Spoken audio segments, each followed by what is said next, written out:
diceritakan Abu Thayyib seorang salihin. Beliau suatu waktu beliau hidup dalam kesederhanaan. Beliau tinggal di rumah yang kecil dan jauh dari keramaian, jauh dari perkotaan. Kemudian sewaktu-waktu ada tamu atau ada musafir yang singgah di rumah mereka, yang musafir ini membutuhkan makanan karena rumah mereka ini jauh dari keramaian. Ketika tamu tersebut, musafir tersebut datang ke rumah mereka, dan di saat itu ya istrinya sedang keluar rumah, maka Abu Thayyib tidak memiliki makanan apapun di rumah dan hanya punya keledai yang digunakan untuk membantu hajat-hajat beliau. Kemana beliau pergi, beliau pakai tunggangan keledai tersebut. Atau beliau punya hajat mengangkut barang, beliau gunakan keledai untuk mengangkut barang-barangnya. Tapi di saat dibutuhkan ya, atau bukan keledai, kuda, di saat dibutuhkan kuda yang dimilikinya untuk dihidangkan kepada tamu, beliau korbankan, beliau sembelih dan beliau bakar ya, beliau panggang dan dihidangkan kepada tamu-tamu musafirin yang membutuhkan makanan karena mereka kelaparan, kehabisan bekal di perjalanan. Setelah mereka pulang, tahu-tahu istrinya datang, ditanya kemana kuda yang kita miliki, maka dikatakan oleh suaminya bahwasanya kudanya sudah disembelih dan diberikan kepada mereka yang membutuhkan dan mereka dalam keadaan lapar.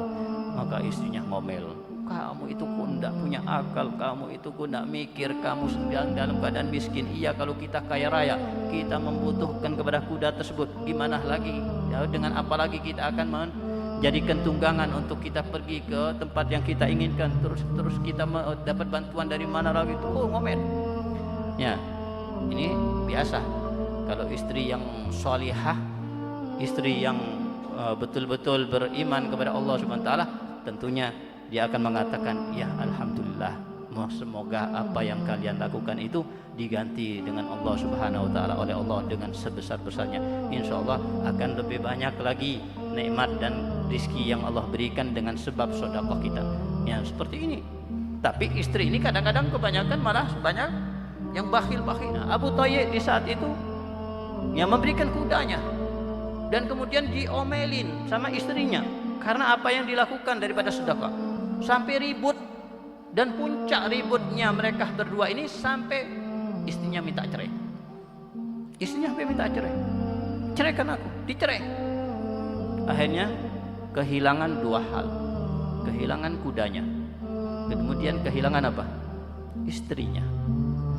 Langsung tidak lama setelah itu datang seseorang minas sholihin, bahkan bukan hanya minas sholihin tapi minal agniya, agniya tapi sholihin, datang kepadanya, ya fulan, aku punya anak perempuan. Anak perempuan ini dilamar banyak laki-laki tapi aku sampai sekarang menolaknya. Aku punya anak perempuan yang cantik, sholihah, masya Allah.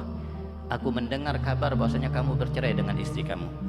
Bagaimana kalau kamu nikah dengan istriku ini, dengan anakku ini? Maka ya langsung tidak menolak tentunya kan, apalagi masih bikir, apalagi cantik, apalagi sholihah, siapa yang bisa menolak ya kan? Maka dinikahkan di saat itu, zawwatuka fulana binti bimahar kada wa kada rupiah ya.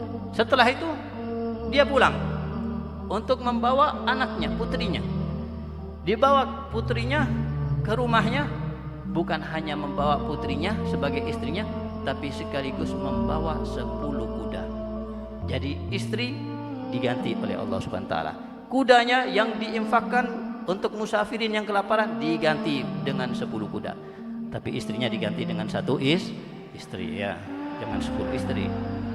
Jadi ini contoh orang yang bertawakal kepada Allah Subhanahu